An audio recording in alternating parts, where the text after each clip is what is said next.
माधव कुमार नेपालले पनि यतिका वर्ष पश्चात मदन भण्डारीको हत्यारा छानबिन हुनुपर्छ भन्ने जुन विज्ञप्ति निकाल्नु भयो नि, त्यसले पनि काहीँ न काहीँ यो नेपालको राजनीति त्यही मदन भण्डारी हत्याकाण्डको सेरोफेरोमै घुमिरहेको छ कि जस्तो पो लाग्यो। होइन, एकदम सही भन्नु। जब जननेता कमरेड मदन भण्डारी चीनबाट फर्किनु हो भिजिट गरेर, प्रकाश दाहालजीको विषयमा मैले बोलिसकेपछि मलाई एकाध मान्छेले बडो अनौठो किसिमले रातको 12-1 बजे फोन गरे र यस विषयमा अनावश्यक रूपमा जिज्ञासा राखे। त्यसपछि मैले मोबाइल अफ गरेर सुत्न बाध्य भएँ। भारतीय लवज जस्तो सुनिन्थ्यो र उनीहरूले अब नेपालीमै बोलेर तपाईँले यस कुराको तथ्य र प्रमाण राख्नु भएको छ, भोलि निकै महँगो पर्ला नि तपाईँलाई पनि भने। जसले कुख्यात सन्धि गरेका छन्, यो घातक नागरिकता अध्यादेशलाई अगाडि बढाएका छन्, के तिमीहरू मोदीको काख पोल्टामा लुटफुटिएर माफ पाउँछौ भन्ने सोचेका छौ कि माफ यो हुन सक्दैन। अहिले सत्ता टिकाउनु के जरुरी थियो? भाँडमा जाओस् यो सत्ता भन्नुपर्छ।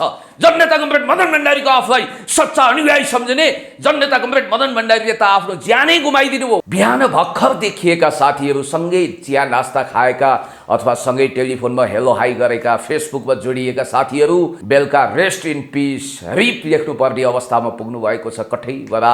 र मदन भण्डारी कमरेडको ब्याज खाएर तपाईँ यो देशको राष्ट्रपति हुनुभएको छ, तर यो जननेता कमरेड मदन भण्डारीको सपनामाथिको पनि ठुलो घात हो। म भन्न चाहन्छु, जननेता कमरेड मदन भण्डारीको महानतालाई धुमिल बनाउने काम कहीँबाट नहोस्। आज शीतल निवास के हेरिरहेको छ, उहाँको विधवा श्रीमती आज राष्ट्रपतिको आसनमा भएर राष्ट्रघात गरिरहनु भएको छ। हामी भ्यालुलेस पोलिटिक्स होइन, भ्यालु बेस्ड पोलिटिक्सको आधारमा अगाडि बढ्छौँ। देश र जनतालाई कोरोनाको कहर, विद्यादेवी भण्डारी र केपी शर्मा ओलीज्यूलाई सत्ता र चुनावको रहर। अब फेरि पनि हामी भयौँ बेघरबार भन्ने बेला आयो है। त्यस्तो छैन, हामी पार्टी नै रहेन नि। होइन, पार्टी त रहिहाल्छ। नेकपा एमाले कसैको पेवा होइन, कसैको बपौती होइन। शेरबहादुर देउवालाई प्रधानमन्त्री बनाउनको लागि तपाईँहरूले हस्ताक्षर गरिसके पश्चात तपाईँहरू फेरि हामी एमाले हौँ भन्न मिल्छ र? मेरो यसमा अलिकति डिसेन्ट के छ भने, त्यही दिन पनि मैले हाम्रा आदरणीय नेता कमरेडहरूसँग कुराकानी गरेको थिएँ। हामीबाट एउटा सानो भुलचुक हुन गएछ, अहम मम भन्नै पर्छ। नेपाली काङ्ग्रेसका शेरबहादुर देउवालाई पनि भन्न सकिन्थ्यो, बुढा तपाईँको नाममा यहाँ सहमति नहुने भयो। बैगुनी त्यो केटो जसले पुक्क लात्तीले हानेर भुक्क पारेर गयो भनेर प्रधानमन्त्रीज्यूले आमसभामा भन्नुभएको थियो कतै। अब त्यही लय पछ्याएर फेरि आफूलाई बैगुनी केटो बनाएर उहाँ त्यतातिर सर्ने डुल्ने काम गर्नुहुन्न। हामी पछिको पुस्ता तपाईँ हो भनेर हामीलाई तपाईँले प्रशिक्षित गरेको होइन योगेशजी। त्यो दिन सम्झिनुहोस् न जल्दी। पक्राउ पर्दा पनि केपी ओली जिन्दाबाद भन्दै चिच्याउने त तपाईँ हो नि। आज केपी ओलीले जनतालाई खोप दिनुपर्ने बेलामा नागरिकता दिन थाले। होइन, सबै जस्तै म पनि थाङ्नामा सुतेको हुँ। केपी ओलीले पुण्य गौतमलाई पनि थाङ्नामा सुताए। ककल्ला सुताउनु भयो, ककल्ला कुमाईको घुमाइमा म जैसी परिणत। तपाईँहरूले देशलाई चाहिँ अँध्यारो सुरुङतिर हाल्न खोजियो भनेर पनि आरोप लगाउनुहुन्छ कि यो अँध्यारो सुरुङ भने चाहिँ कहाँ हो, के हो? Black hole, black whole.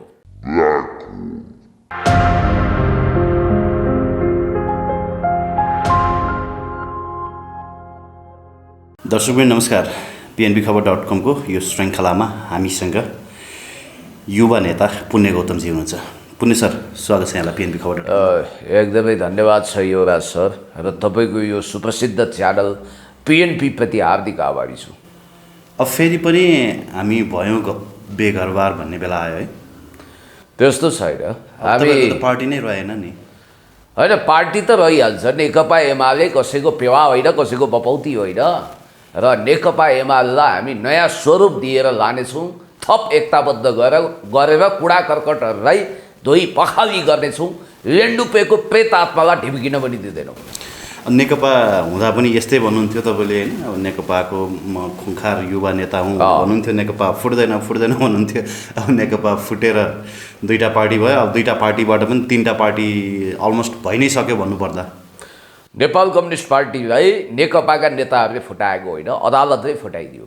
जुटाउने गुरुत्तर दायित्व भएको सम्माननीय भनेर भनिने, तर अब हाम्रो नजरमा सम्माननीय नरहेका प्रधानमन्त्रीज्यूले पार्टी एकताबद्ध बनाएर लानुपर्ने गुरुत्तर दायित्वलाई भुलेर सम्माननीय पूर्व प्रधानमन्त्री द्वय कमरेड माधव कुमार नेपाल र कमरेड झलनाथ खनाललाई अपमानित गर्ने, पार्टीका इमान्दार देशभक्त कार्यकर्ता नेताहरूलाई दरकिनार गर्ने, भजन मण्डलीहरूलाई वरिपरि लगाउने, राष्ट्रघातको एकपछि अर्को श्रृङ्खला सुरु गर्ने, कागजी नक्सा देखाएर बार्गेनिङ गर्दै सत्ताको टेको पुँडोको रूपमा भारतीय विस्तारवादका एक हिसाबका एक नम्बरी एजेन्टहरू महन्त ठाकुर र राजेन्द्र महतो जस्तो भारतीय मूलका मानिसहरूलाई अब त सरकारमै समावेश गरेर लाने यो खालको धृष्टता गरेर अब भाइहरू वर्ग बन्धुमाथि जुन घात गर्नु हो त्यसको परिणामस्वरूप हामी एकताबद्ध बनाउन खोजेको पार्टी पनि समस्यामा छ। तर हामी एकताबद्ध पुनः बनाएरै छाड्छौँ। आज अदालत पनि गएका छौँ। अब विपक्षी दलको रूपमा रहेका नेता शेरबहादुर देउवालाई प्रधानमन्त्री बनाउनको लागि तपाईँहरूले हस्ताक्षर गरिसके पश्चात त तपाईँहरू फेरि हामी एमाले हौँ भन्न मिल्छ र नैतिक हिसाबले? मेरो यसमा अलिकति डिसेन्ट के छ भने त्यही दिन पनि मैले हाम्रा आदरणीय नेता कमरेडहरूसँग कुराकानी गरेको थिएँ। हामीबाट एउटा सानो भुलचुक हुन गएछ, अहम मम भन्नै पर्छ। सायद त्यो भुलचुक नभइदिएको भए योगेश भट्टराईजी अनि गोकर्ण विष्टजी, पवित्रा निरौलाजी, राजबहादुर बुढा लगायत सबै कमरेडहरू, सबै साथीहरूले, अझ हामीले नसोचेका साथीहरूले पनि वास्तवमा अब प्रधानमन्त्री केपी शर्मा ओलीज्यूले पार्टी हाँक्ने, त्यसपछि सरकारको नेतृत्व सम्माननीय पूर्व प्रधानमन्त्री कमरेड माधव कुमार नेपालले गर्ने गरी नेपाली काङ्ग्रेसका शेरबहादुर देउवालाई पनि भन्न सकिन्थ्यो, बुढा तपाईँको नाममा यहाँ सहमति नहुने हो, तपाईँ यो पछि कुनै प्रबन्ध गरौँला। अहिलेको समस्या भनेको राष्ट्रघाती नागरिकता अध्यादेश पास गर्न तम तयार भएको र एकपछि अर्को प्रतिगमनको श्रृङ्खला तयार पार्ने केपी शर्मा ओलीज्यूलाई विदाई गर्नु हो। त्यस कारणले गर्दाखेरि तपाईँको नाम अगाडि सार्दाखेरि हाम्रो पार्टीमा सर्वसम्मत हुँदैन, यसले लफडा पर्छ भनेर एउटा सहमति बनाएर अनि कमरेड प्रचण्ड र माधव नेपालज्यूको बिचमा पनि पछि बृहत्तर एकता गर्ने आलो पालोको सिस्टम पनि बनाउन सकिन्छ भनेर त्यसरी गएको भए अस्तिको दिनमा सिग्नेचर भेरिफाई गर्ने राष्ट्रपतिले दुवै प्रस्तावहरू शेरबहादुरजीको पनि अनि त्यसपछि प्रधानमन्त्रीज्यूको पनि यो दुवै प्रस्ताव इम्याच्योर्ड भयो भनेर खारेज गर्नु पर्दैन थियो, संसद विघटन गर्नु पर्दैन थियो। त्यो भुल भयो। त्यसलाई करेक्सन गर्नको निम्ति फेरि आज हामी 149 जना सांसद सहित 146 हो कि 49 जना सांसद सहित 46 सरी 1-2 जना घटेका छन्, कोही बात छैन, घट्नी बढ्नी हुन्छ। हामी सर्वोच्च अदालत गएका छौँ। हामीलाई आशा भरोसा विश्वास छ जुडिसियरीले, सम्मानित अदालतले हामीलाई सही फैसला दिनेछ। योगेश भट्टराई त अब बैगुनी केटो गुण लाउनतिर गएछन् है। अब कहाँ डम्फु बजाउनुहुन्छ प्रधानमन्त्रीज्यूले, को नाच्नुहुन्छ त्यो विषयमा हामीलाई थाहा भएन।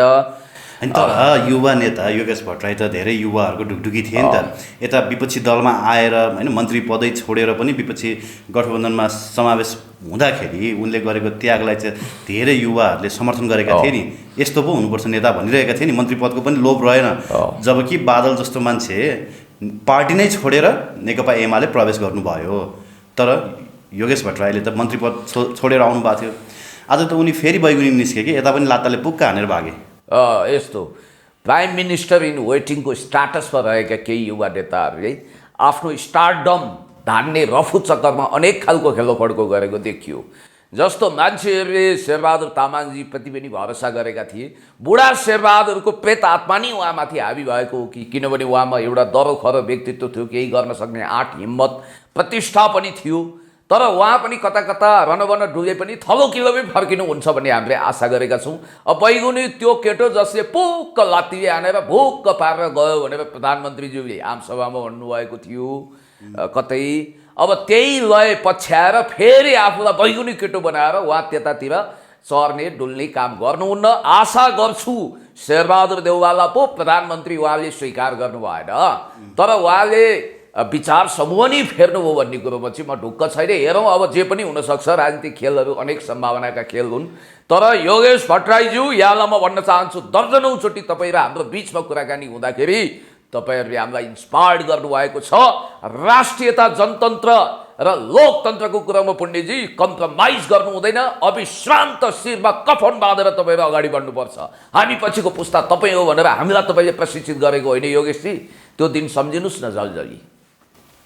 यो राजनीति भनेको सिद्धान्तको होइन लडाइँ होइन रहेछ नि। राजनीति भनेको त पद र प्रतिष्ठाको लडाइँ मात्रै रहेछ है।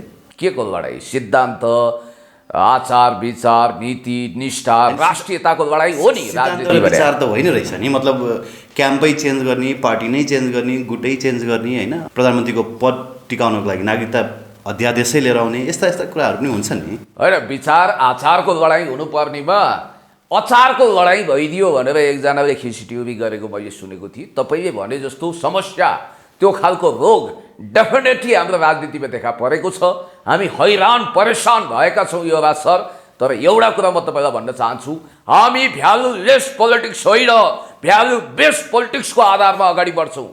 अल्बानियाका तत्कालीन नेता अनवर होक्जा, हुन त उनलाई होक्जावादी चिन्तनको मान्छे भनेर खुब खेदो खनिन्छ, एक प्रसङ्गमा उनले भनेका थिए तुच्छ स्वार्थको बलिदान गरिहाल्नुहोस् जब तपाईँ राजनीतिक र वैचारिक हिसाबले यदि तपाईँ रङ बक्समा हुनुहुन्छ भने आफूलाई करेक्सन गर्नको निम्ति सत्तालाई लात मार्नुहोस् भन्नुभएको थियो।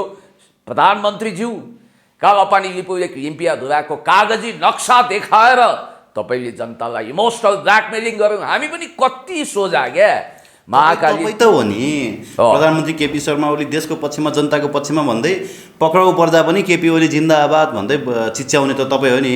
आज केपी ओलीले जनतालाई खोप दिनुपर्ने बेलामा नागरिकता दिन थाले। होइन, सबै जस्तै म पनि थाङ्नामा सुतेको हुँ। हामी सुत्यो म मात्रै हो र केपी ओलीले पुण्य गौतमलाई पनि थाङ्नामा सुताए। ककल्ला सुताउनु भयो, ककल्ला कुमाईको घुमाइमा म जैसी परिनँ, तर जैसी बाहुन छेत्री लिम्बू राई सबै जात जाति समुदायको मान्छे पर्नु हो। उहाँमा जाल खेल्ने तरिका र घुमाउने तरिका अद्भुत र अचुक रहेछ भन्ने कुरो देखियो।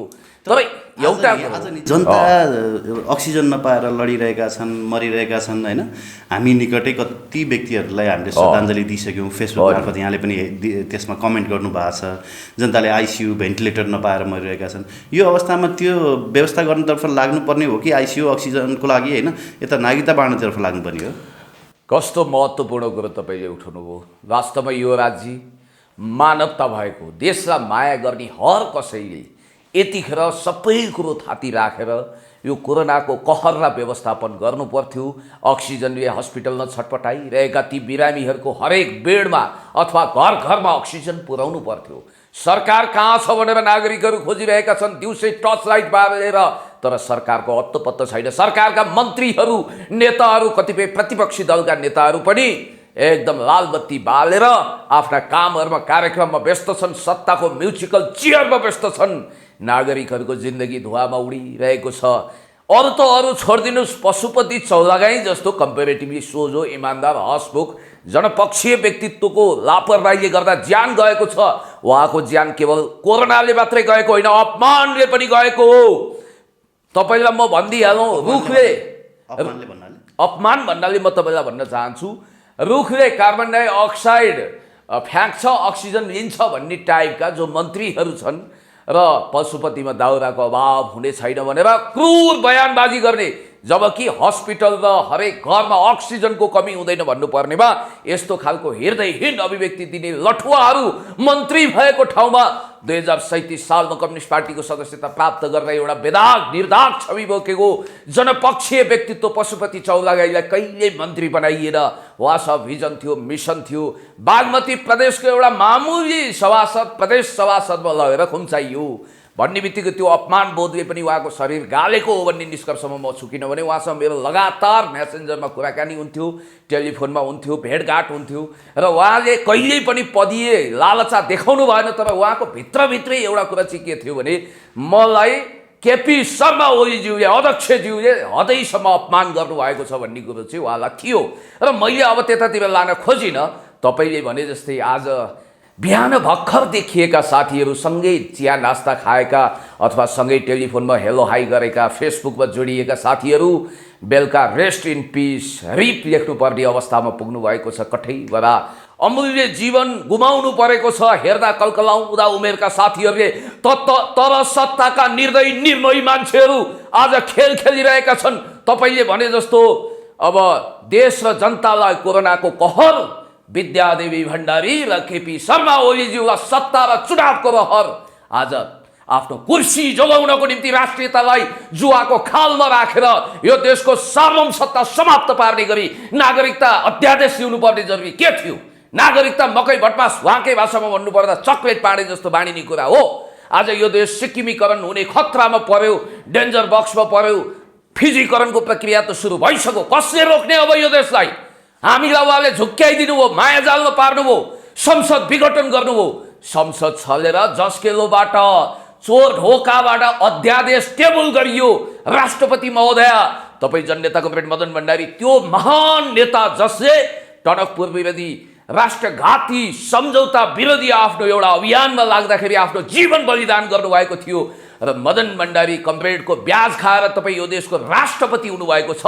तर यो जननेता कमरेड मदन भण्डारीको सपनामाथिको पनि ठुलो घात हो र यहाँहरू शीतल निवास र बालुवाटारमा प्रवेश गरेको यो जुन लेन्डुको प्रेत आत्मा छ यसबाट तपाईँहरू प्रभावित हुनुभयो र तपाईँहरू त्यही दिशामा जानुभयो, राष्ट्रघात गर्नुभयो। प्रधानमन्त्रीज्यू, राष्ट्रपतिज्यू, हामी छोड्नेवाला छैनौँ, इतिहासको कठघरामा उभ्याएर एक एक हिसाब किताब असुल गर्नेवाला छौँ। ओके, मदन भण्डारीको नाम लिइहाल्नुभयो यहाँले। यहाँले त प्रायः जसो आफ्ना अभिव्यक्तिहरूमा मदन भण्डारीको नाम कहिले पनि छुटाउनुहुन्न, जननेता कमरेड मदन भण्डारी भन्नुको लागि। अस्ति ज्येष्ठ 3 गते मदन आश्रित स्मृति दिवस 28औं स्मृति दिवस पनि मनाइयो होइन? हजुर हजुर। अहिले एउटा कुरा नि सनसनीपूर्ण रूपमा बाहिर मिडियाहरूमा आइरहेको छ। योभन्दा अगाडिका वर्षहरूमा यो त्यसरी आएन, तर यो वर्ष चाहिँ विशेषतः एउटा कुरा आयो, अहिलेसम्म मदन भण्डारीको जीवनी किन लेखिएन? हजुर, एउटा कुरा त्यो आइरहेको छ र मदन भण्डारीको डायरी चाहिँ कहाँ छ भन्ने खोज तलास गर्नु पर्यो भन्ने कुराहरू बाहिर उठेको छ। यहाँले मदन भण्डारीसँग भेट्ने मौका पाउनु भएको थियो अथवा त्यो विषयमा केही थाहा छ तपाईँलाई? मैले जननेता कमरेड मदन भण्डारीलाई सशरीर साक्षात्कार गरेर हात मिलाउने वा नमस्कार गर्ने मौका पाइनँ। टाढाबाट देखेँ, त्यो पनि आम सभामा देखेँ। 2048 या 49 सालमा जतिखेर म संयुक्त जनमोर्चाको एउटा साधारण कार्यकर्ता थिएँ, अखिल क्रान्तिकारीको जिल्ला सचिव थिएँ सायद, र त्यतिखेर उहाँले कलैयाको त्यो 3 चन्द्र माध्यमिक विद्यालयमा मैले फोटो पनि पोस्ट गरेको छु, तपाईँलाई फेसबुकमा पनि राखेको छु। धारा प्रवाह स्पोन्टेनियस भाषणबाट हामी मन्त्रमुक्त भएका थियौँ। त्यतिखेर अब मेरो उमेर कति थियो र? जम्मा 15 वर्ष वा 16 वर्षको हुँदो हो। र तर पनि मैले टाढाबाट देखेको जननेता कमरेड मदन भण्डारीको विषयमा म यति मात्रै भन्न चाहन्छु कि उहाँसँग लामो समय सङ्गत गरेका नेताहरू हुनुहुन्छ। उहाँहरूले बताएअनुसार जननेता कमरेड मदन भण्डारीको तपाईँले भनेको कुरा सोह्रै आना ठिक हो, त्यो महत्त्वपूर्ण हिस्टोरिकल डायरी आज कहाँ छ? त्यो रेड डायरी, त्यो जनताको अमूल्य बौद्धिक र राजनीतिक सम्पत्ति बन्न सक्ने त्यो डायरीको खोजबिन गरौँ। जननेता कमरेड मदन भण्डारीको म्युजियम किन बनेन? खोजी किन आइरहेछ अहिले? हो, यही रहस्यमय कुरा छ। किनभने जननेता कमरेड मदन भण्डारी खोजी गरिएन। असन्दिग्ध रूपमा महान देशभक्त हुनुहुन्थ्यो र यो मुलुकमा पुष्पलाल पछि महान देशभक्त र जनवादी कोही नेता थियो भने उहाँ हुनुहुन्थ्यो। र जननेता कमरेड मदन भण्डारी जब चाइनाबाट फर्किनुभयो 3 महिनापछि कोरियन राजदूतले त भन्नुभएको रहेछ सेक्युरिटीको लागि तपाईँको मिडियामा पनि आएको छ, मैले पनि थाहा पाएको कुरो, उत्तर कोरियाले त्यतिखेर उत्तर कोरिया नभन्नु है, फेरि भुलचुक हुन्छ। हामी जतिको बुझ्छ कि मान्छेले उत्तर कोरिया भन्नु हुँदैन, Democratic People's Republic of Korea अर्थात् DPRK कोरिया, प्रजातान्त्रिक जनगणतन्त्र कोरिया भन्नुपर्ने हुन्छ। हो, कोरियन राजदूतले त्यतिखेर रूपनारायण श्रेष्ठजी लगायतका साथीहरूलाई, युवा साथीहरूलाई तालिम दिएर जननेता कमरेड मदन भण्डारी असुरक्षित हुनुभयो, साम्राज्यवाद र विस्तारवादको आँखी बन्नुभयो। Nepal where Karl Marx is still alive भनेर न्युज विकले लेखिसकेको अवस्था थियो र कलकत्तामा ज्योति बसु समेत असुरक्षित भएको कुरा हामीले सुनेका छौँ। उहाँले जब धारा प्रवाह भाषण गर्नुभयो, एउटा इन्टरनेसनल लेभलको नेताको व्यक्तित्व उहाँले मेन्टेन गरिसकेपछि हाय तोबा भए। र मैले सुनेको मात्रै होइन, वामदेव गौतमजीले भन्नुभएको छ, नयाँ पत्रिकामा छापिएको छ, कतिपय मिडियामा पनि आएको छ। गणेश मानजी र जननेता कमरेड मदन भण्डारीको बिचमा बातचित भयो। त्यहाँ वामदेव गौतमज्यू पनि हुनुहुँदो रहेछ। उहाँको आशय के थियो अरे भने जननेता कमरेड मदन भण्डारीलाई भावी प्रधानमन्त्रीको रूपमा भित्रभित्रै तयारी गर्ने। जब उहाँ चितवनबाट फर्किनुहुन्छ त्यसपछि गिरिजाप्रसाद कोइरालालाई अविश्वासको प्रस्ताव राखेर उही 36 र 74 समूह थियो नि, हो यो 36 समूह गणेशमानजी किशुनजीहरूको समूहले होत्याइदिने, फ्याँकिदिने। त्यसपछि जननेता कमरेड मदन भण्डारीलाई प्रधानमन्त्री बनाएर लाने गणेशमानजीको एउटा सपनालाई त्यही दासढुङ्गामा सेलाइयो, त्यही सद्गत गरियो। र म भन्न चाहन्छु जननेता कमरेड मदन भण्डारीको महानतालाई धुमिल बनाउने काम कहीँबाट नहोस्। आज शीतल निवास के हेरिरहेको छ, उहाँको विधवा श्रीमती आज राष्ट्रपतिको आसनमा भएर राष्ट्रघात गरिरहनु भएको छ।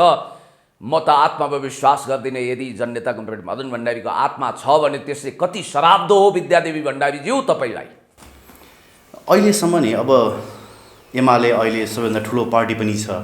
हजुर, थियो भन्नु पर्ला सायद केही समय पश्चात, तर जे होस् अहिलेको समयमा एमाले सबैभन्दा ठुलो पार्टी छ। अफकोर्स किन मदन भण्डारीको सिद्धान्त जब जसलाई चाहिँ यो हाम्रो पेवा हो भनेर तपाईँहरू दुवै पक्ष खिचातानी गर्दै हुनुहुन्छ, त्यसमा क्रेडिट लिनको लागि माधव नेपालले पनि भन्नुभएको छ यसको के भन्छ यसको सुरुवात चाहिँ मैले पनि गरेको हुँ अथवा म पनि यसको एउटा सहयात्री हुँ भनेर उहाँले बोल्नु भएको छ।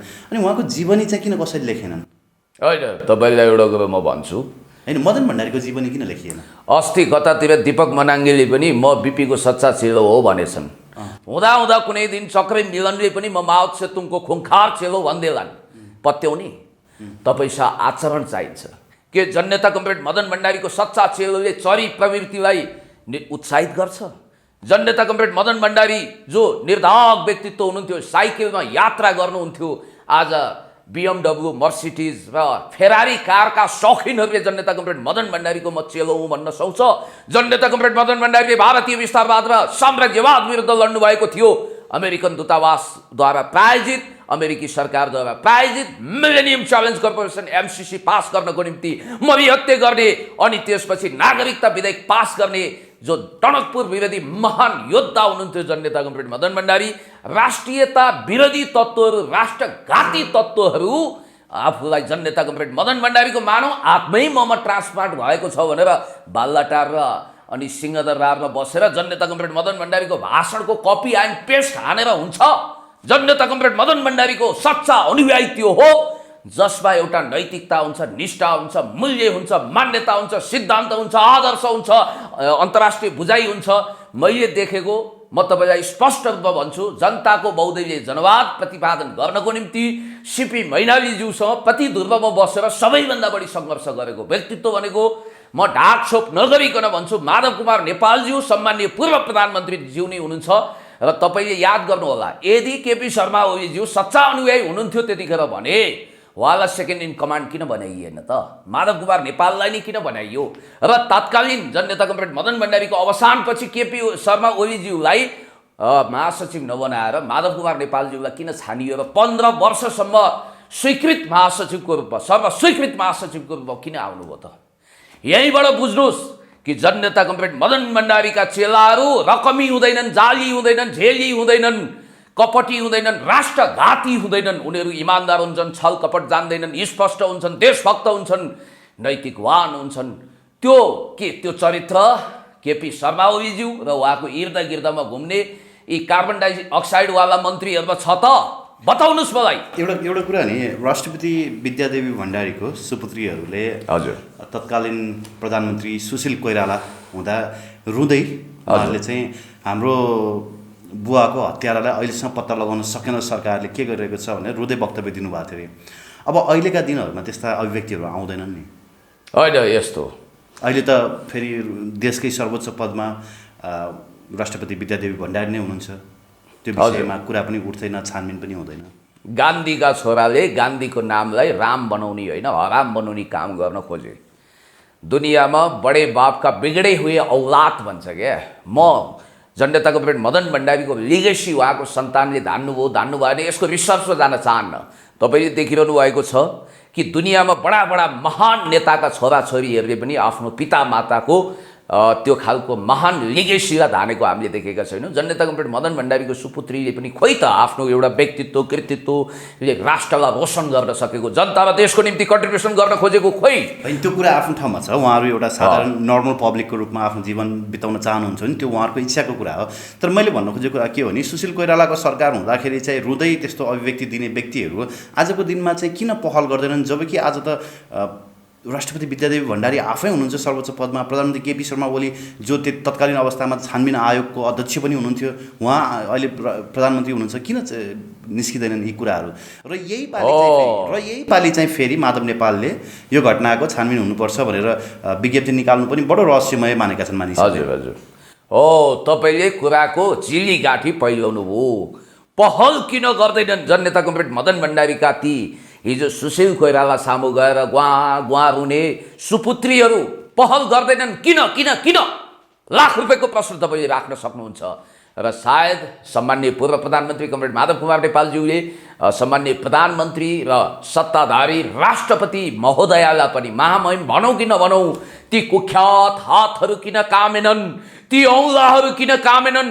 यो देशद्रोही राष्ट्रघाती कालो कुख्यात नागरिकता अध्यादेश पास गर्नु अगाडि, त्यो सिग्नेचर गर्नु अगाडि महामहिम राष्ट्रपतिज्यू तपाईँको हात किन कामेनन् हामी प्रश्न गर्न चाहन्छौँ। र जहाँसम्म मलाई लाग्छ गौतमजी, मैले एउटा प्रश्न सोध्न चाहेँ। हुन त यो अलिकति रेलेभेन्ट पनि लाग्ला। हजुर, मलाई एकजना व्यक्तिले यहीँ आएर भन्नुहुन्थ्यो, मदन भण्डारी र दरबार हत्याकाण्डको रहस्य हामीले पत्ता लगाउने हो भने हामीले नेपालको राजनीतिलाई अझ नयाँ ढङ्गले अगाडि बढाउन सक्छौँ, किनभने यसका स्टेक होल्डरहरू को हुन् हामीले पत्ता लगाउन सक्छौँ भनेर भन्नुहुन्थ्यो। अनि मैले चाहिँ यो बेतुकका कुराहरू अथवा कुतर्क गर्नुभयो उहाँले जस्तो लाग्छ। तर आज सबै कुराहरू हेर्दाखेरि नि माधव कुमार नेपालले पनि यतिका वर्ष पश्चात मदन भण्डारीको हत्यारा छानबिन हुनुपर्छ भन्ने जुन विज्ञप्ति निकाल्नु भयो नि, त्यसले पनि काहीँ न काहीँ यो नेपालको राजनीति त्यही मदन भण्डारी हत्याकाण्डको सेरोफेरोमै घुमिरहेको छ कि जस्तो पो लाग्यो। होइन, एकदम सही भन्नु। जब जननेता कमरेड मदन भण्डारी चीनबाट फर्किनु हो भिजिट गरेर, र जब उहाँको सेक्युरिटी थ्रेट बढिरहेको थियो, त्यसपछि लगातार श्रृङ्खलाबद्ध रूपमा भारत र अमेरिका, पश्चिमा र भारत इन्डो वेस्टले नेपालमा, मेरो प्रश्न यहाँले आशय यहाँले बुझ्नु भयो जस्तो लागेन। आजको राजनीतिमा चाहिँ त्यसले के रेलेभेन्स राख्छ, मतलब त्यसको के सन्दर्भ के हुन जान्छ? होइन, तपाईँलाई प्रश्न म भनिदिन्छु।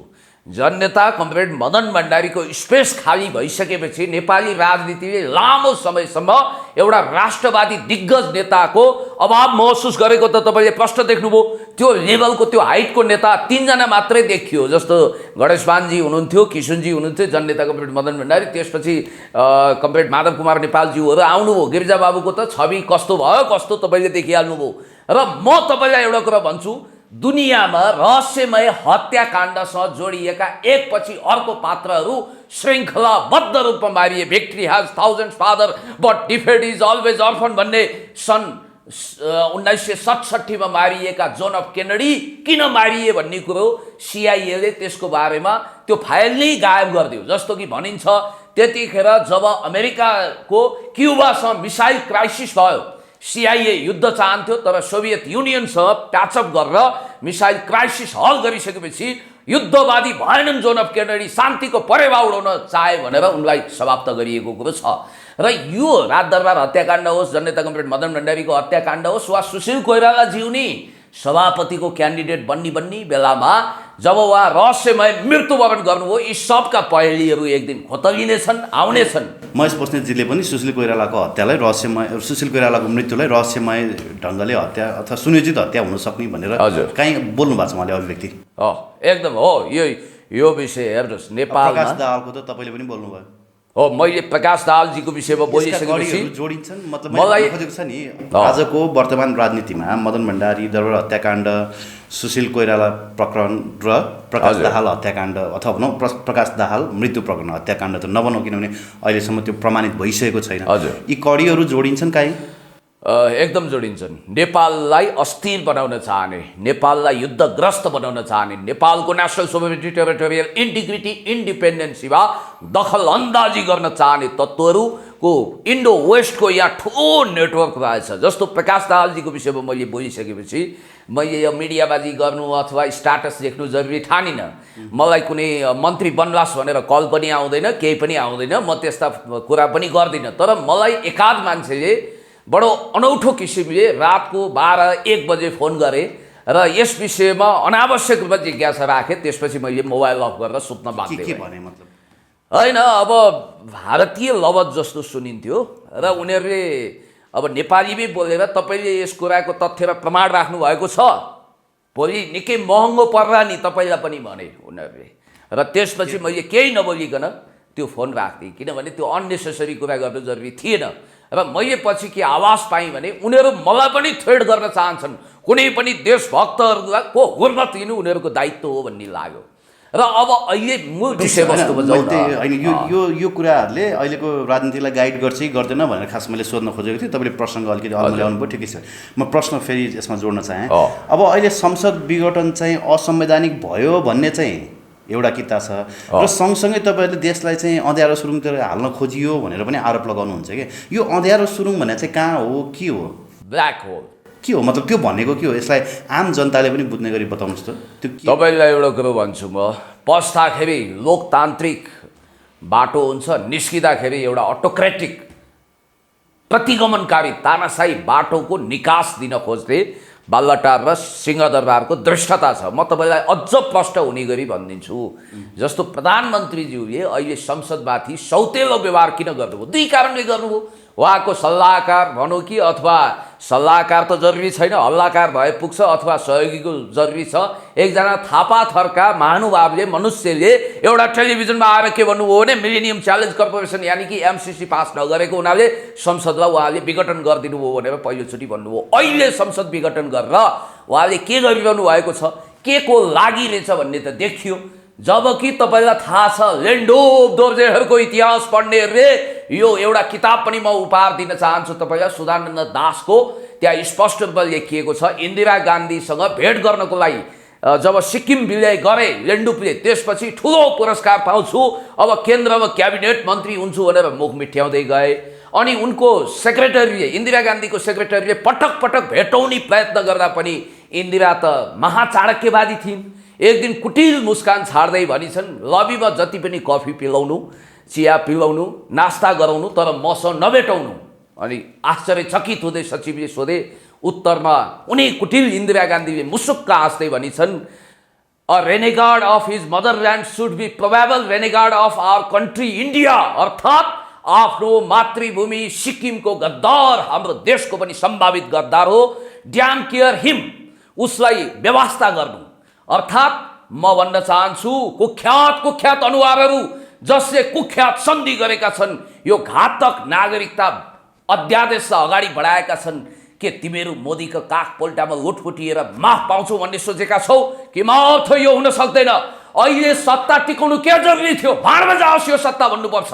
जननेता कमरेड मदन भण्डारीको आफूलाई सच्चा अनुयायी सम्झने जननेता कमरेड मदन भण्डारीले त आफ्नो ज्यानै गुमाइदिनु भयो। उहाँलाई भनिएको थियो रे, मलाई सूचना आएको छ, हरिकिशनजी सुरजितले म्यासेज पठाएछन् चाइनातिर नजानुहोस्, तपाईँ कति वर्ष प्राइम मिनिस्टर बन्नुपर्छ, टनकपुरबारे मौनता सान्नुहोस्, तपाईँलाई 10 वर्ष प्राइम मिनिस्टर बन्ने ग्यारेन्टी हामी गरिदिन्छौँ। म कुरा गर्छु भारतीय गान्धीहरूसँग, त्यहाँको सत्ताधारीहरूसँग, रुलिङ पार्टीसँग, बिजेपीसँग म कुरा मिलाउँछु भन्दा जननेता कमरेड मदन भण्डारीले तपाईँले नेपालको आन्तरिक मामिलामा केवल सुझाव दिन सक्नुहुन्छ, मान्ने नमान्ने हाम्रो कुरा हो, हामी राष्ट्र हितमा 1 इन्च पनि सम्झौता गर्दैनौँ भनेर भन्नुभएको थियो।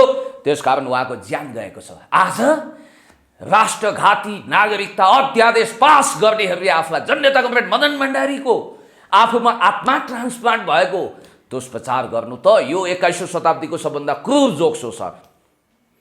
ओके, अब आज सर्वोच्चमा रिट पनि दायर भएको छ। योभन्दा अघिल्लो पटक हो संसद विघटनमा त तपाईँहरू सडकमा जानुभयो, आन्दोलन पनि गर्नुभयो, टायर पनि बाल्नुभयो, सडकमै भात पकाएर पनि खानुभयो होइन। अब फेरि सडकमै जानुहुन्छ कि के गर्नुहुन्छ? आन्दोलन कसरी गर्नुहुन्छ? होइन, आन्दोलनको स्वरूपको बारेमा हामी सोचिरहेका छौँ। आन्दोलन भन्नाले परम्परागत रूपमा शास्त्रीय ढाँचामा नाचगान गर्ने, सडकमा जाने, खुसियाली मनाउने बेला त यो होइन। तर राष्ट्र र लोकतन्त्रकै अस्तित्व धरापमा पर्छ। राष्ट्रघात एकपछि अर्को हुन्छ। अब जनता भोटे तालचार थुनेर बस्छन्, ओठमा सुपर ग्लु लगाउँछन्, चरो मुसो कोही निस्किँदैन। बाबा ठाकुरे पास गर्ने हो गरिहालौँ, जनता झुक्क्याइहालौँ, जनतालाई ठगिहालौँ, मारिहालौँ भन्यो भने यस्तो पनि दिन आउनेछ कि आफ्नो जीव ज्यानभन्दा ठुलो देश हो भन्ने निष्कर्षमा जनता पुग्यो भने यो लकडाउन तोडेर पनि सडकमा आउन सक्छन्। त्यो दिन आउन सक्छ। जहाँसम्म अहिले तपाईँले यो प्रतिगमनको सन्दर्भमा सोध्नुभयो, मलाई जहाँसम्म लाग्छ अहिले हामीले न्यायिक फैसलाको प्रतीक्षा गर्नुपर्छ। सर्वोच्च अदालत गइएको छ, अघिल्लोचोटि पनि संसदलाई ब्युताएको थियो, तर यसपटक संविधानको धाराको दुरुपयोग गरिएको छ र मैले सुनेको अब हामीले नागरिकता अध्यादेश पास गरिदिइहाल्यौँ, भारत खुसी भइहाल्यो। अब भारतले जादु टुनामुना चलाएर सर्वोच्च अदालतलाई प्रभाव पारेर अथवा चोलेन्द्र शमशेर जङ्गबहादुर राणालाई भावी रूपमा नयाँ खेलबाज बनाइदिन्छु भन्ने झाँसा दिएर पनि यो जुन ढङ्गको प्रधानमन्त्रीको कदम छ त्यसलाई सदर गर्नेछ। संसद भ्युताउने छैन। अब नेपाल ब्ल्याक होलमा फस्यो, अनन्त सुरुङमा पस्यो भनेर भन्ने राजनीतिक पण्डितहरू पनि मैले सुनेको छु, देखेको छु। अब यो मेसोमा सौरभजी तपाईँ के भन्नुहुन्छ? प्रधानमन्त्रीज्यूलाई इतिहासकै महेन्द्र जत्तिकै अथवा त्योभन्दा ठुलो राष्ट्रवादी भन्नुहुन्थ्यो नि, तपाईँको भनाइ के छ अब यसबारे? र म तमाम ती कमरेड केपी शर्मा ओलीका वैतनिक वा अवैतनिक ती साथीहरूलाई सोध्न चाहन्छु। हामी त जतिखेर कालापानी लिम्पिया धुराको नक्सा पास गरेर पार्टीले जब भन्यो र त्यसलाई उहाँले मान्नुभयो र त्यो ढङ्गले नक्सा पास त भयो, तर त्यो कागजी नक्सा त्यसलाई व्यवहारमा छापिएन र भारतीय जासुसी संस्थाको प्रमुख सामन्त कुमार गोयल तपाईँ र हामी त्यो दिन डिबेट गरिरहेका थियौँ। मध्यरातमा जब भेट भयो सब किसिमको चमत्कार भएको छ। अनि हाम्रा बालकृष्ण न्यौपानेजी, तपाईँको यो मौसमी छेपारो रङ देखेर मलाई ताजुब लाग्छ। महँगो महँगो ज्याला थापेर हिजोसम्म तपाईँ केपी शर्मा ओलीज्यूका सबै कदमहरू ठिक छन् भनेर वकालत गर्नुहुन्छ। आज त ठिकै गर्नुभयो, किनकि तपाईँले नागरिकता अध्यादेशको विषयमा मलाई पनि सूचना आएको थियो जाउँ सँगै जाउँ भनेर। म आफ्नै तरिकाले जान्छु, लड्छु, भिड्छु, मैले भ्याइनँ, आज मेरो काम पनि थियो। बडबहादुर कार्कीजीलाई बरु म स्यालुट गर्छु, उहाँको एक सूत्रीय राष्ट्रवादी अभियान र राष्ट्रवादी चिन्तनलाई म धन्यवाद दिन्छु। तर हिजोसम्म केपी शर्मा ओलीज्यूको ज्यालामा काम गर्ने मानिसहरू आज फेरि उहाँलाई लेड्डुपै भन्दै अदालत पुगेको देख्दा ताजुब लागेको छ। यो छेपारोले भन्दा छिटो छिटो रङ किन फेरेको? केपी ओलीको पक्षमा उहाँहरूले बहस गर्नु पर्ला कि नपर्ला? फेरि केपी ओलीलाई नि चाहिएला नि त अधिवक्ता। अब यो राम जेठमल्ल नै स्कुलिङका उत्पादनहरूको भरोसा हुँदैन। पैसाको लागि हामीले जे पनि गर्छौँ, जसको पनि बहस गरिदिन्छौँ। कुख्यात हत्याराको पनि हामीले बहस गर्नुपर्छ, राष्ट्रघातीको पक्षमा पनि बहस गर्नुपर्छ भन्ने उहाँहरूको मान्यता हुँदो रहेछ। पैसावादीहरू, वकिलहरू, कतिपय युट्युबर जस्तो कि के वादी भनेर मलाई सोध्नुहुन्छ, तपाईँहरू भ्युजवादी भनिदिन्छु म। वकिलहरू पैसावादी छन्, करियरवादी छन्। त्यस कारणले गर्दाखेरि उहाँहरूको पनि भरोसा छैन। जसो जसो बाहुन बाजे उसे उसे स्वाहा, गङ्गा आए गङ्गादास, जमुना आए जमुनादास। एउटा वकालतको एकपटक गरिएको वकालतको 1 लाख, 8 चोटि गरेको 8 लाख यसरी पेमेन्ट लिएका मानिसहरूको भरोसा चाहिँ तपाईँ नगर्नुहोस्। र अर्को कुरो पनि म तपाईँलाई भनिदिउँ कि वास्तवमा भन्ने हो भने यो जुन अध्यादेश छ अहिले, संविधान हुन त हामीले त्यतिखेर संविधान बनाउँदा पनि अलिकति भुल गरेछौँ। म भन्छु अब फ्रेस मान्छेहरू, राष्ट्रवादीहरू एक दिन हाबी भएर पार्लियामेन्टको 2/3 बलमा अहिले नागरिकता सम्बन्धी जुन राष्ट्रघाती प्रावधानहरू छ त्यो धाराहरू खारेज गर्नुपर्छ। खास गरी धारा 11, धारा 11 को 2, 3, 4 र 5 मा स्पष्ट रूपमा जसरी त्यसको अपव्याख्या गरिएको छ यो अध्यादेशमा, तपाईँले देखिरहनु भएको छ। अध्यादेश यो संविधानको प्रतिकूल पनि छ। कतिपय धन्दा सेठहरू महान्यायाधिवक्ता भन्नुहुन्छ, अब कस्तो बुद्धि हो कस्तो ल्याकत हो मलाई थाहा भएन, उहाँले अपव्याख्या गरिरहनु भएको छ। भीमार्जुन आचार्य जस्ता देशभक्त वकिलहरूले बरु ठिक व्याख्या गरिरहनु भएको छ। र मैले बुझेको, मैले गहन अध्ययन गर्दा, हिजो म रातभरि नसुतिकन अध्ययन गरेको छु, प्रत्येक धारा अध्ययन गरेको छु। मेरो निष्कर्ष म तपाईँलाई सुनाउन चाहन्छु। जस्तो धारा 3 अन्तर्गत अब जस्तो जन्मसिद्ध कुनै पनि महिलाले, जन्मसिद्ध व्यक्तिले भविष्यमा 3बाट जन्मिएको सन्तान त वंशजको नागरिक हुन पाएछन्। यो अन्तर्गत त मैले सुनेको गोविन्दा, भारतीय नायकको गोविन्दाको माओरी नेपालले, ससुराली पनि नेपाली हो, हामीलाई थाहा छ। अब गोविन्दाले कुनै दिन म भारतीय नागरिक होइन भन्यो भने तपाईँले गोविन्दालाई नेपाली नागरिकता यस मानेमा दिनुपर्छ कि उनको आमाको त जन्मसिद्ध नागरिकता छ नि, जन्मसिद्ध अर्थात् वंशजको नागरिकता भएको सन्तान हो उनी। र उनले नेपालमा राष्ट्रपति, प्रधानमन्त्री, प्रधान सेनापति के बन्न पाइन्छ त्यो अधिकार उपभोग गर्न सक्छन्। कमसेकम उमेर हदले गर्दा राष्ट्रपति र प्रधानमन्त्रीमा उनले भविष्यमा दाबी गर्न पाउने भए यो देश कहाँ पुग्छ। अनि UP, Bihar, Europe, America, Japan जहाँ पनि अहिले नेपाली चेलीहरू छरिएर रहेका छन्, जन्मसिद्ध नागरिकता लिएका छन्, तिनका प्रत्येक सन्तानहरू भोलि एडल्ट भइसकेपछि 16 वर्ष कटिसकेपछि यहाँ आउनेछन् र उनीहरूले भन्नेछन् हामी जन्मसिद्ध नेपाली महिलाको सन्तान हौँ, हाम्रो नागरिकता चाहियो। लाखौँ लाख नागरिकता प्रधानमन्त्रीज्यू निर्लज्ज तरिकाले अहिले आफ्नो इतिहास तपाईँले मेटिरहनु भएको छ इरेजरले, तर इतिहास मेटिँदैन। 2 वर्ष अगाडिको भिडियो हामीले हेरेका छौँ। तपाईँले नागरिकता संशोधन विधेयकको कति खुनखुत्रो उतार्नु भएको थियो, आफ्नै वचन तपाईँलाई बाँड भएर लागेको छ। र अब अर्को कुरो म तपाईँलाई भन्छु, यो कस्तो रीत हो? हामीले बुझेको त के भने हाम्रो संविधान अन्तर्गत दुवै बुवा र आमा वंशजको नागरिक भयो भने त्यसबाट जन्मिएको सन्तानले उमेर पुगिसकेपछि वंशजको नागरिकता पाउँछ। हामीले पाएको त त्यही आधारमा हो नि। अब नेपालमा नारीवादी एनजिओवादीहरूले अहिले स्वागत गरिरहेका छन्, तथाकथित मधेसवादीहरूले त जलसा मनाइसके, दीपावली गरे, मोदीको दरबारमा ठुलो खुसियाली छ। अब नेपाललाई फिजी बनाउन पाइने भयो, क्रमशः सिक्किम बनाउन पाइने भयो, इन्डो वेस्टलाई फेरि अर्को मजा आइरहेको छ। हामी सिक्किम बन्न त दिँदैनौँ, तर buffer John, buffer state, Bosnia हर्जगोभिना जस्तो बनाउँछौँ, युगोस्लाभिया टुक्राए जस्तै नेपाललाई खण्ड खण्डमा विभाजित गर्छौँ, सर्बिया, मोन्टेनेग्रो, बस्निया हर्जगोभिना, कोसोभो जस्तै विभाजित गर्छौँ। युगोस्लाभिया भन्ने देश जसको नेतृत्व कुनै समय मार्शल ब्रज टिटो नामक महान नेताले गर्नुहुन्थ्यो, आज त्यो देश इतिहासको नक्सामा छैन। त्यसै गरी नेपालको इतिहास मेट्छौँ।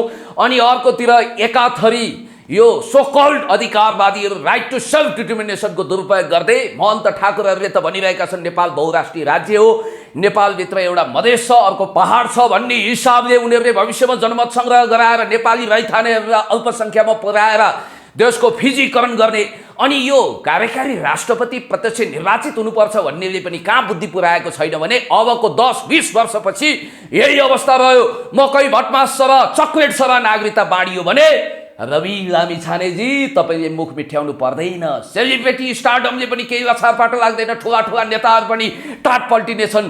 त्यतिखेर घुसपैठिया नव आगन्तुक नक्कली नागरिकताधारीहरूले भोट हालेर राजेन्द्र महतो आयन, महन्त ठाकुर ब्रान्डका भारतीय मूलका नेताले राष्ट्रपति प्रधानमन्त्री जित्नेछन्। मधेस देशमा रहन चाहँदैन भनेर विद्रोह वा जनमत सङ्ग्रह हुनेछ। क्याटालोनिया स्पेनबाट टुक्रिनबाट बाल बाल जोगियो, स्कटल्यान्ड कसो कसो जोगियो ब्रिटेनबाट टुक्रिन, तर इथियोपियाबाट टुक्रिन कुनै इन्द्रेका बाबुचन्द्रले जोगाउन सकेन। अनि त्यसपछि सुडान टुक्रियो, इतिहासमा युगोस्लाभिया छिन्न भिन्न भयो। त्यसै गरी तपाईँले याद गर्नुपर्छ, भोलिको दिनमा सुडानको नियति नेपालले नभोग्ला भन्न सकिँदैन। जनमत सङ्ग्रहको खतरनाक प्रस्तावलाई त सिके राउतको मामिलामा केपी ओलीज्यूले मौन समर्थन गरिसक्नु भएको छ। त्यस कारणले गर्दाखेरि यो देशमा सिक्किमीकरण, फिजीकरणको ग्रान्ड डिजाइन तयार हो र यो कुख्यात नागरिकता विधेयक, जसलाई विधेयक होइन अध्यादेशको रूपमा अहिले राष्ट्रपतिले सदर गर्नुभएको छ, सर्वोच्च अदालतका माननीय न्यायाधीश, प्रधान न्यायाधीशज्यू, किञ्चित यो देशको माया छ भने कृपया यो देशको फिजीकरण, सिक्किमीकरण हुने गेम प्लानको आधारमा ल्याइएको, ग्रान्ड स्ट्राटेजीको आधारमा ल्याइएको यो कुख्यात नागरिकता अध्यादेशलाई खारेज गरिदिनुहोस्। होइन भने न्यायाधीशहरूलाई पनि नेपाली जनताले खारेज गरिदिनेछन्। हस् पुण्यजी, धन्यवाद यहाँलाई। तपाईँलाई पनि धेरै धेरै धन्यवाद दिन चाहन्छु। जहिले पनि तपाईँले राष्ट्रियताको पक्षमा, जनतन्त्रको पक्षमा, जनताको जनजीविकाको पक्षमा, अक्सिजन नपाएकाहरूले अक्सिजन पाउनुपर्छ भन्दै, बिरामीहरूले दबाई मुलो पाउनुपर्छ, खाना नाना छानाको प्रबन्ध हुनुपर्छ, राज्य जहिले पनि टाई बान्नेहरूको पक्षमा होइन गाई बान्नेहरूको पक्षमा उभिनुपर्छ भनेर एउटा समाजवादी देशभक्त आवाज बुलन्द गर्नुभएको छ। हामी पनि सुतेका छैनौँ, भोकभोकै हिँडेका छौँ, अक्सिजनका सिलिन्डरहरू बिरामीका पुर्याएका छौँ निःशुल्क। हामीले कुनै फन्डा गरेका छैनौँ, अर्काको सिलिन्डर बोकेर सेल्फी खिचेर हिरोइजम देखाएका छैनौँ, अनि समाजसेवाको नाउँमा लाखौँ करोडौँको धन्दा, चन्दाको धन्दा चलाएका छैनौँ, सेलिब्रेटी स्टारडम धान्नु छैन। हामीले गरेका सबै समाजसेवालाई क्यामेरामा कैद गराएका छैनौँ। मैले त घोषणा गरेको छु, म अब कोरोनाको कहरपछि निजगढको एक गट्ठा जग्गा बेचेर 50 लाख आउला वा 40 लाख त्यो सबै गरिबहरूको सेवामा समर्पित गर्छु। युवराजजी तपाईँलाई भनौँ, मैले अहिले क्यामेराले नखिचिकन झन्डै 50,000देखि 1 लाख रुपियाँ आफ्नो बाँडेको छु र हिजो पनि हामीले गरिब निमुखा होचा अर्गेलाई सहयोग गऱ्यौँ, ग्यासहरू दिएका छौँ र तपाईँले पनि वास्तवमा समाजसेवा, मानव सेवा गरिरहनु भएको छ। जो क्यामेरामा देखिँदैन, तपाईँ स्वयं समाजसेवी मिडियाकर्मी हुनुहुन्छ, तर तपाईँले गरेको मानव सेवा र समाजसेवालाई तपाईँले क्यामेरामा कैद गर्नुपर्छ भन्ने जरुरी ठान्नु भएको छैन। तपाईँ पुरानो र दिग्गज पत्रकार हुनुहुन्छ, राष्ट्रियताको मामिलामा तपाईँले खबरदारी गरिरहनु भएको छ। तपाईँप्रति म पुण्य गौतम फेरि पनि आभारी हुन चाहन्छु। धेरै धेरै धन्यवाद।